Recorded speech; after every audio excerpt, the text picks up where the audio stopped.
19, versículo 6, dice la palabra del Señor. ¿Lo tenemos? Amén. Bueno, dice la palabra del Señor. Y vosotros me seréis un reino de sacerdotes y gente santa.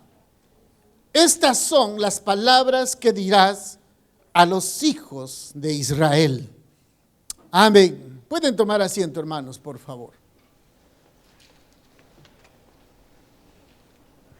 La última vez hemos tomado el libro de Génesis, lo hemos repasado, así una reseña muy superficial para poder entender acerca de qué se trataba el libro de Génesis. Pero ahora entramos al libro de Éxodo. Ya hemos avanzado un poco acerca del libro de Éxodo. Hemos avanzado casi hasta donde era la liberación del pueblo de Israel. Quiero que entienda esto. Cuando el libro de Éxodo se escribe, primeramente tenemos que transportarnos al libro de Génesis. El último versículo, el último capítulo del libro de Génesis, al primer versículo del libro de Éxodo, hay un lapso de 400 años. Entonces usted puede ver lo que ocurrió en esos 400 años. Son 4 siglos que pasaron. En esos 400 años ya José había muerto, ya todos los hermanos de José habían muerto, y dice que de los números aproximadamente que llegaron, que eran 70, en calidad de invitados a Egipto, se multiplicaron y llegaron a un número de casi 2 millones en esos 400 años. Y eso causó temor al pueblo de Egipto, porque vieron que empezaron a crecer, a multiplicarse, y ellos tuvieron temor de que ellos se pudieran sublevar y tomar control del gobierno de Egipto.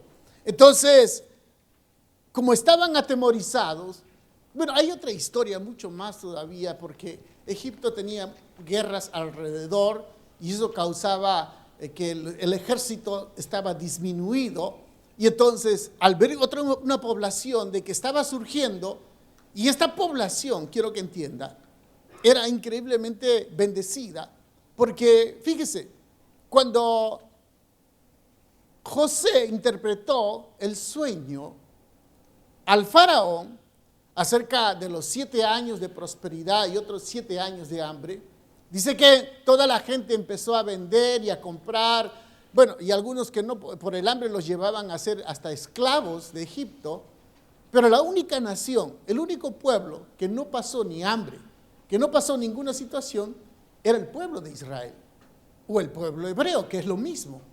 ¿Por qué razón? Porque ellos eran invitados. A ellos no les molestaba absolutamente nada, porque ellos siempre tenían alimento y protección.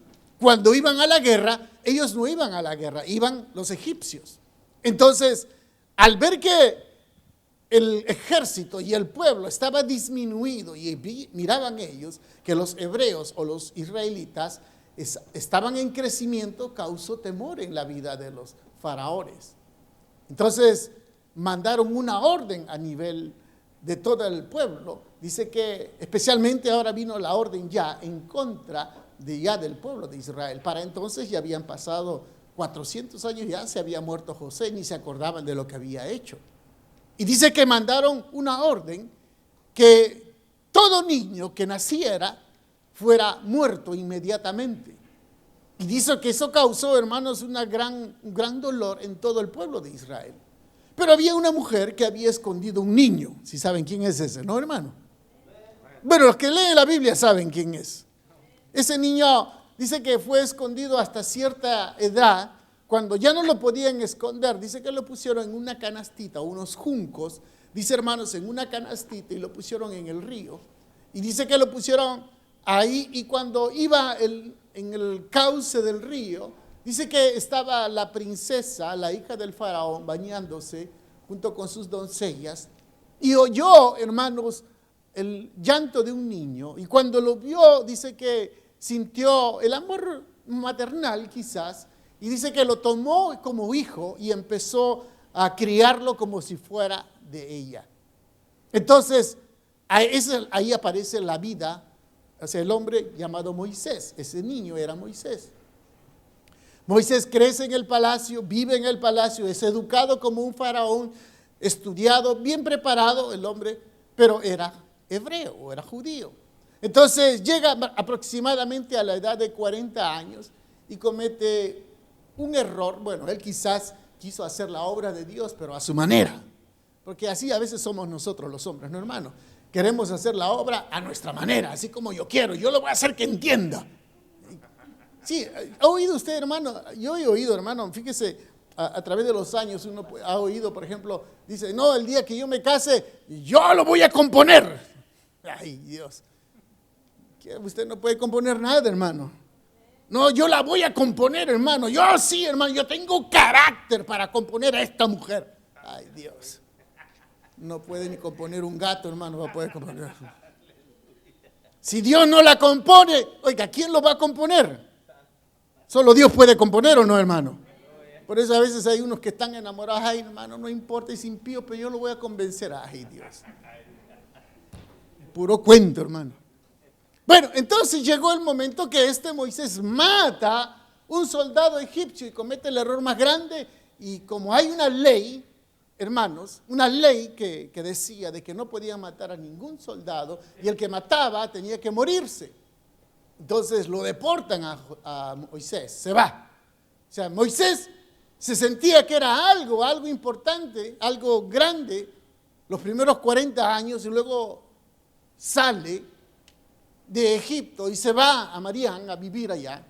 Y estando allá, conoce a su mujer, tiene hijos, y en ese momento que está ahí, fíjese, salió a los 40 años y vivió otros 40 años en el desierto, aleluya.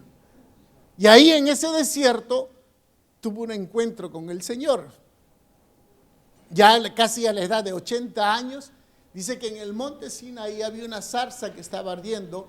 Dice, era un fuego y no se consumía. Y dice que él curioso, voy a ver qué es lo que es. Ese era el llamado de Dios. Por eso, cuando Dios llama a las personas, Él sabe cómo trabajar, ¿no, hermano? Con las personas. A veces nosotros decimos, no, hermano, yo no creo que pueda servirle al Señor. No, hermano, estoy muy ocupado yo en mis negocios, en mis estudios. Mire, soy muy importante. Pero mire, cuando Dios llama, hermano, Dios es paciente. Sí, hermano, sabe esperar, hermano. Te dice, con que quieres trabajar, con que quieres hacer dinero, quieres ser famoso, quieres euros, quieres Bitcoin, no hay problema. Te deja trabajar un ratito. Pero cuando llega el momento, cuando te llama, te llama. Y le llamó a Moisés a la edad de 80 años. Ya, y Moisés, ¿cómo? ¿Se resistió o no, hermano? ¿Se resistió o no, hermano? Dice, te voy a mandar a Egipto para que liberes a mi pueblo. Yo no puedo, no hablo inglés, hablo mixteco nada más. ¿Usted cree que esa es excusa para Dios? No es excusa. Y así hay hombres y mujeres que tienen un llamado de parte de Dios y ponen todo el tiempo pretexto, ¿no, hermano? Ay, hermano, es que yo no puedo, yo no sé, hermano, se me traba la lengua, hermano, es que mire, ¿sabe qué, hermano? Yo predico de Moisés y termino hablando de Tarzán. Y así hay mucha gente, hermano. Quiero que entienda esto, se lo voy a poner clarito. Dios no llama gente inútil. ¿Cómo le quedó el ojo? Dios no llama gente inútil. Calientabancas no llama. Dios llama gente útil. Ahora, si usted se resiste, para Dios no hay problema. No hay problema. Si no quieres 40 años, tiene otros 40 años en el desierto. Ya cuando Moisés entendió, después de tanto argumentar con Dios, que no puedo, que sí, que no puedo, mire, se me traba la lengua, que veo visiones, tengo artritis, tengo dolor de espalda, que mire que no veo bien, poniendo excusas. Hasta que Dios le dice, anda, hombre, va de regreso, ahí otra vuelta va. Empieza a hacerlo, se presenta al faraón, deja ir al pueblo, y el que él se resiste, se pone duro, como algunos que yo conozco, que no han venido. Pero Dios dice, con que tienes el corazón duro no hay problema, ahí tengo unas plagas para ti. Y le empieza a mandar las plagas. ¿Se acuerdan de las plagas, hermano? Una tras una le empieza, pum, pum, pum, pum, caen todas. Hasta que el pueblo lo deja ir. Y cuando lo deja ir, ocurre algo interesante. Como que vio que se iban todos y dijo, no, se me va toda la ganancia. Va detrás de ahí. Ahí viene el famoso milagro que el mar se abre, pasan el pueblo en seco, y cuando el ejército del faraón quiere perseguirlos, se cierra el mar y queda sin soldados. Bueno, ahora llegamos a la etapa donde queremos continuar. Instrucciones en Sinaí. Ya a partir, fíjese, del capítulo 19 al capítulo 31, empieza algo interesante en el libro de Éxodo. Empieza Dios a dar instrucciones. Primeramente, quiero que entienda. En el capítulo número 18 ocurre algo interesante. Voy a mencionar solamente lo más lo más importante en la Biblia. Bueno, todo es importante, pero lo que más llama la atención. Por ejemplo, Moisés, de una vez que habían sido liberados y estaban en el desierto, ocurre que Moisés empezó a solucionar todos los problemas que había dentro de la congregación. Eran como 2 millones que estaban ahí. Dice que desde la mañana hasta la noche Moisés estaba en una banquita sentado resolviendo todos los problemas de toda la gente. Y cuando Jetro lo vio, su suegro, dijo, hey, que estás en esa condición, te vas a morir.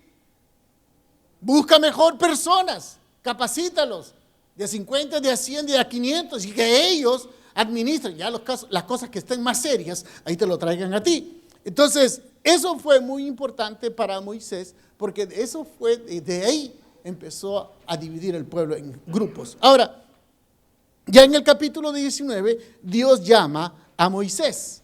Le hace un llamamiento para que él suba nuevamente al Sinaí. Y ese era un llamado muy especial de parte de Dios, porque ya en el capítulo siguiente, ya en el 20, usted puede notar que Dios hace algo maravilloso. Le entrega los mandamientos a Moisés. Esos mandamientos que todos conocemos, ¿o no, hermanos? Entonces, pero lo curioso está que cuando Moisés estaba ahí en el monte, en esos 40 días, en la presencia de Dios, dice que en el monte ocurrían rayos, truenos, la tierra temblaba y el pueblo estaba abajo expectante diciendo, ¿qué es lo que está pasando allá arriba? Lo que sucede es que Moisés estaba en la presencia de Dios, ¿o no, hermanos? Entonces, cuando baja, hermanos, viene con instrucciones.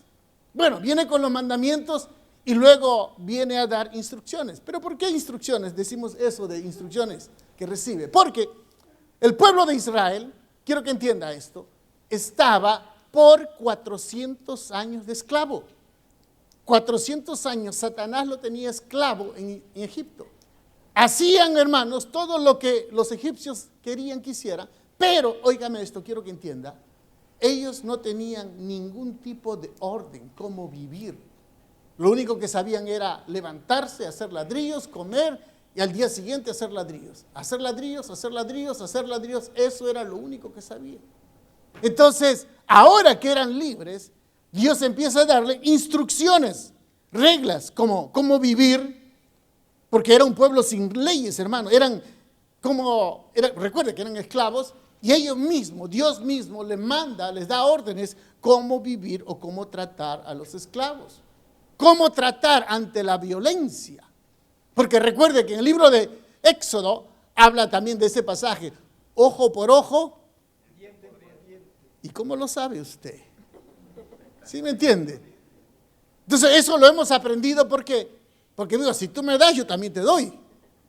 Esa es la clave. Entonces Dios empieza a dar órdenes cómo vivir ordenadamente, no solamente entre los humanos, porque también cómo tratar a los animales, leyes morales, ceremoniales, reglas sociales y también reglas religiosas. Ahora, también en este mismo libro empieza Moisés a recibir instrucciones cómo construir el tabernáculo, qué tipo de material usar, qué tipo de metal usar, cómo tienen que ser las dimensiones del altar, cómo tiene que ser el atrio y también cuáles son las vestiduras del sacerdote. cómo se tiene que vestir el sacerdote, cómo tiene que ponerse el efod, de qué material tiene que ser el efod, de qué material tiene que ser el pectoral. Todo eso, hermanos, instrucciones que Dios da, hermanos, a Moisés, acerca del incienso, cómo tiene que ser, cómo tienen que ser las ofrendas y sobre todo guardar el día de reposo. Son las instrucciones que Dios da a un pueblo que no tenía ni idea cómo poder organizarse. ¿Sí me hago entender, hermanos? El siguiente instrucción, ¿cuál es el siguiente, por favor? Dios pone en prueba el compromiso, ¿qué dice?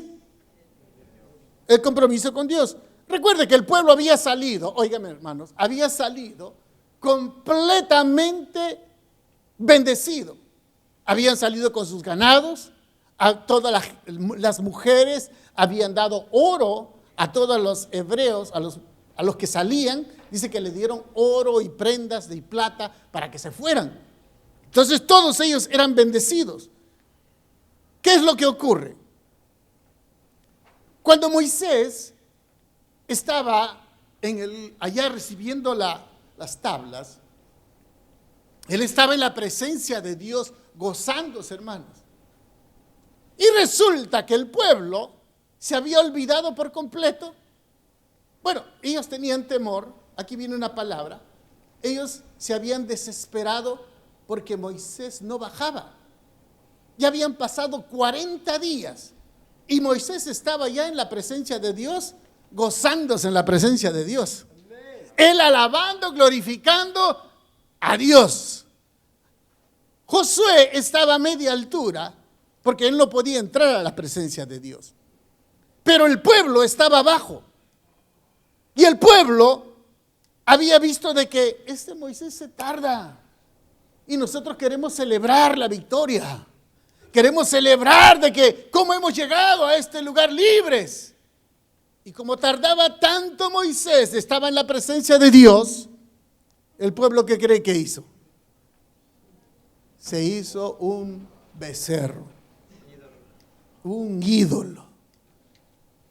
Le dijeron a todas las mujeres, sáquense los anillos, los aretes y todo lo que tengan de oro y vamos a hacer. Lo fundieron, oiga, presionaron al sumo sacerdote Aarón para que les hiciera un ídolo. Y le dijeron, yo creo que Moisés ya no baja. Yo creo que Moisés murió allá arriba. Yo creo que uno de esos rayos y truenos lo partió en dos. Así que hagamos una cosa, hagámonos un ídolo, que ese es el Dios, el que nos ha sacado de Egipto. Y Aarón consentió. Aarón dijo, está muy bien, hagámoslo. Fíjense hasta dónde llega la presión del hombre, ¿no, hermano? Cuando el hombre dice, no, aquí yo quiero así, yo quiero así, yo lo quiero así, yo lo quiero así, se pone terco, ¿no, hermano? Diga amén, si es cierto. ¿Conoce algún terco? Aleluya, habla, Señor. ¿Pero por qué razón se hizo el ídolo? Porque el pueblo no esperó a Moisés. Y a veces nosotros somos así, hermanos. No nos gusta esperar. Nosotros somos ese tipo de personas que queremos las cosas ¿cómo? Así. Me hacen las cosas, pero así. No queremos esperar. ¿Por qué cree que la comida rápida en este país es lo más rápido, lo más exitoso? Porque ni usted se sienta en el carro, oiga, da la vueltita, ya al salir del parqueo ya está comiendo. Eso nos encanta, ¿no, hermanos? Sí. Aleluya. Bueno, ¿en qué me quedé? Bueno, la cosa está. Se pone a prueba el compromiso. Bueno, ok. Entonces, lo que ocurre de que el pueblo construyó esa bendita ídolo. Y Moisés se enojó tanto que tiró las tablas y fue algo tremendo. Bueno, entonces, ¿qué es lo que ocurrió también? Al ver todo esto, Israel tuvo temor. Dice que volvieron otra vuelta a la comunión con el Señor y dijeron, sí, ahora entendemos que Dios es poderoso, ahora entendemos que Dios es real y vamos a hacer nuestro compromiso con el Señor. ¿Qué es lo que hace? Dios prueba la fidelidad de la gente. Dios nos prueba a cada uno de nosotros cómo está nuestra relación con Dios o no, hermanos. Siempre va a estar probando. Porque nosotros podemos decir, hermano, yo soy gloria a Dios, yo soy estudiado, soy capacitado, soy graduado, yo soy diácono, soy líder y no sé qué y no sé cuánto. Pero Dios va a probarnos cómo estamos, cómo está nuestra relación. Y es lo que Dios probó, cómo estaba la relación del pueblo con Dios. Por eso, hermanos, Moisés cada vez que iba al monte, a la presencia de Dios, dice que llegó un momento que cuando él bajó, dice que el rostro le brillaba y todo el mundo lo miraba como diciendo, Dios mío, ¿qué es lo que ha pasado con Moisés?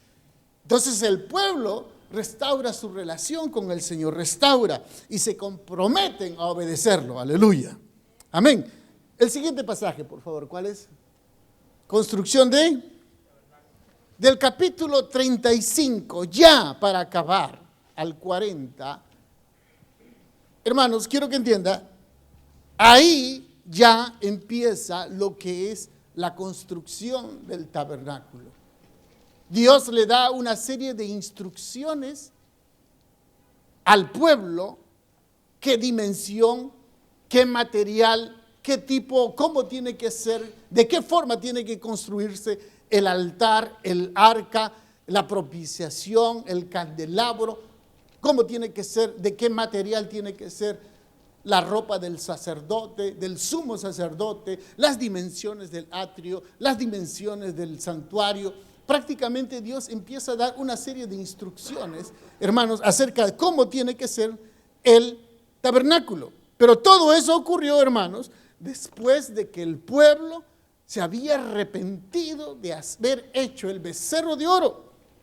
O sea que después de haber visto la maravilla de Dios, el poder de Dios, hermanos, fíjese que Moisés habló con los levitas y les dice, bueno muchachos, esto es lo que vamos a hacer. En vista que tenemos un pueblo rebelde, un pueblo duro, un pueblo idólatra, un pueblo que es duro de servir, esto es lo que vamos a hacer. Cada uno de ustedes se agarra un sable y todos aquellos que han sido participantes del becerro de oro, lo que van a hacer, lo van a matar. Y no importa que sea hermano, amigo o pariente, pero son rebeldes. Y esa vez, hermanos, mataron, ¿sabe cuánto? A 3,000 judíos por la pura rebelión. Y yo creo que, hermanos, le voy a decir honestamente, eso sería una buena solución para matar a los pecadores, ¿o no? No tienen misericordia aquí. ¿Dónde quedó la hermana? Dice amén. Hermanos, si todos somos pecadores, nos quedamos sin miembros, ¿o no, hermano?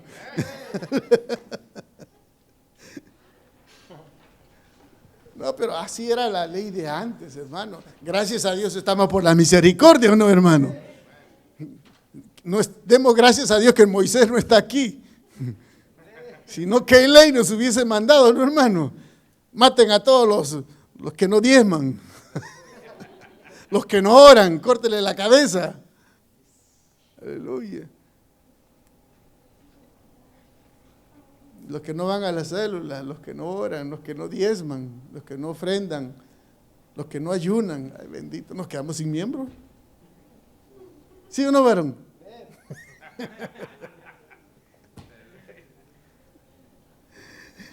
El pueblo estaba arrepentido. Y al ver todo lo que Dios había hecho, cuando les pidieron ofrendas, dieron gustosamente, hermanos.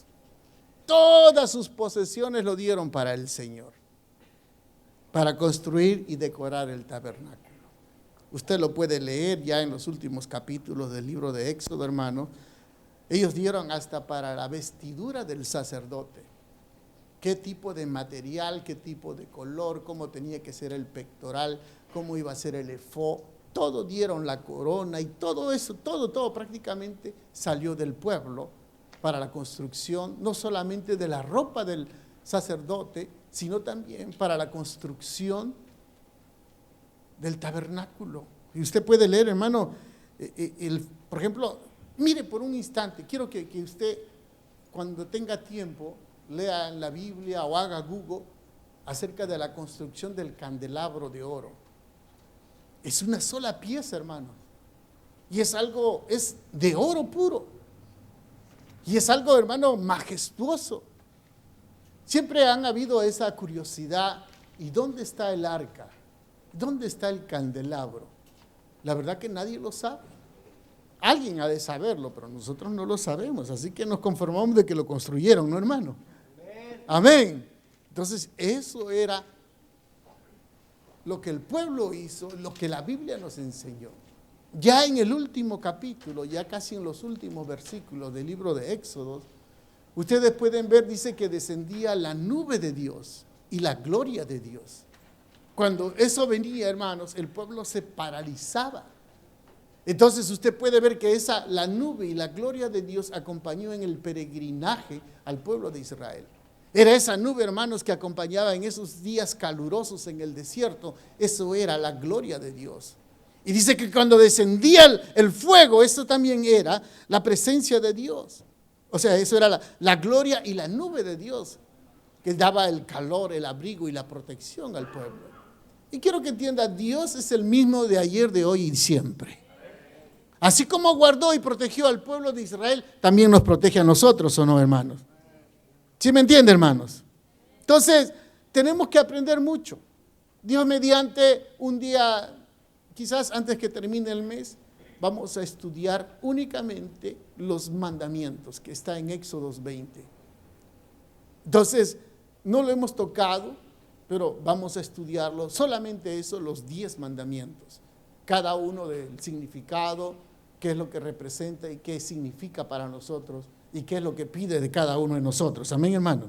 Bueno, voy a terminar. Primeramente, los puntos más importantes es que Dios oye el clamor del pueblo de Israel que estaba sufriendo y Dios responde enviándoles a un hombre para que los liberte de la esclavitud allá en Egipto. Amén, hermano. Ahora, también tenemos que entender que Dios toma su tiempo para preparar a un líder que los va a libertar del brazo opresor de Egipto. Y ese tiempo, hermanos, fue casi 80 años. Y cuando Dios llama, quiero que entienda esto, Dios no acepta excusas. ¿Sí me hago entender, iglesia? No acepta excusas. Si tú tienes un llamado de parte de Dios, le voy a decir, amado hermano, amada hermana, probablemente nosotros nos hacemos el oído sordo, nos hacemos los disimulados, nos hacemos de que, ¿a quién le estará hablando? A ti te está hablando el Señor. Tú tienes un llamado de parte de Dios. Y si no lo tomas hoy, no importa, Dios es paciente. Él sabe el momento oportuno cuando te va a llamar. Y Él no va a aceptar excusas. Amén, hermanos. En este capítulo también podemos notar que una de las cosas que Dios exige al pueblo es una adoración del corazón, una adoración sincera. ¿Me hago entender? Aquí no venimos a cantar. Aquí no venimos simplemente a pasar el rato. Aquí venimos a adorar, a exaltar a aquel que murió por nosotros en la cruz del Calvario y que sea una adoración sincera que salga de lo más profundo de nuestro ser, ¿o no, iglesia? Aquí no importa cómo usted cante. Usted puede decir, hermano, yo tengo una voz como gallo cruzado con guajolote. No importa. A Dios no le importa cómo usted cante, solamente adórelo.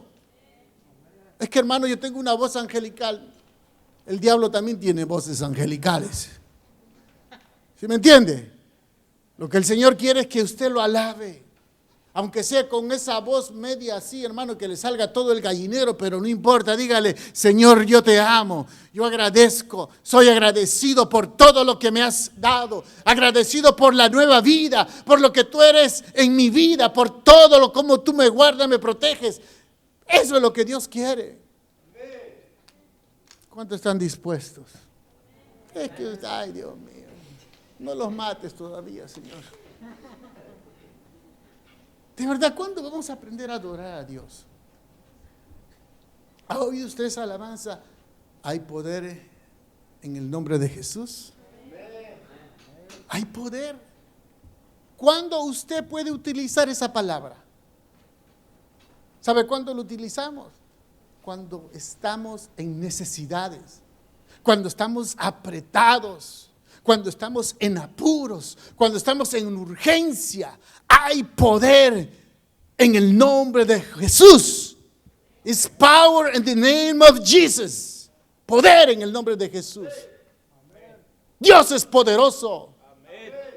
Dios es poderoso. No importa el nombre. No importa que nos quiten el título. No importa que nos quiten la casa, el carro. No importa que tengamos nada. Pero si usted tiene el nombre de Jesús y puede dar alabanza al Señor, Él está contigo. Pero tienes que aprender a dar alabanza al Señor. Cuando estás quebrado, cuando estás enfermo, estás en la cárcel, estás pasando problemas, en esos momentos levanta tu mano y dile: hay poder en el nombre de Jesús. Pero ya es tiempo de que usted se levante. Es que voy a alabar al Señor si tengo dinero. Voy a alabar al Señor si tengo carro, si tengo casa, si tengo un plasma de 80 pulgadas. No. Adórelo al Señor en la enfermedad, adórelo al Señor en la pobreza, adórelo al Señor aunque sea en la calle, pero adórelo, que hay poder en el nombre de Jesús. Cuando usted empieza a adorar, va a sentir lo que es el poder de Dios. Mientras que usted no sepa adorar, usted no sabe nada. Somos religiosos, pero cuando uno alaba al Señor, hasta el demonio huye, hermanos. Las enfermedades se van, restaura nuestra vida. Y sobre todo, honramos a nuestro Dios. Amén, hermanos. Entonces, tenemos que empezar a adorar. Otro de los puntos. Al ver la rebelión, la rebeldía del pueblo, Dios les dice a Moisés: te voy a dar otro pueblo, porque estos son duros. Estos no oran. Estos no oran, ni diezman, ni ofrendan, ni alaban. Te voy a dar otro pueblo. ¿Y qué cree que hace Moisés? Lea la Biblia, hermano, por favor, me preocupan ustedes. Intercede ante Dios y le dice: Señor, no hagas eso. No lo hagas. ¿Qué dirán las otras naciones? Nos has sacado de la esclavitud para matarnos en el desierto. No. Acuérdate del Dios de Abraham, que tú eres el Dios de Abraham, que tú eres el Dios de Jacob. Acuérdate de ellos. Y Dios le concede, porque Moisés intercedió por el pueblo. Eso nos enseña a nosotros a aprender a interceder por otra persona. Amén. Aprendamos a interceder, oiga, por otros, por aquellos que nos critican, que nos ofenden, que murmuran. Aprendamos a interceder por los necesitados. Porque es muy fácil criticar, ¿o no? Y para eso somos buenos. Pero interceder, aprendamos. Y también hemos aprendido en este hermoso libro que el arrepentimiento restablece la comunión con Dios. Cuando uno se arrepiente y se da cuenta de que uno ha fallado, está mal, que uno ha cometido una falta, que ha cometido un error, uno puede ir corriendo a los pies de Cristo y pedirle perdón. ¿Oramos? Cierre sus ojos, por favor.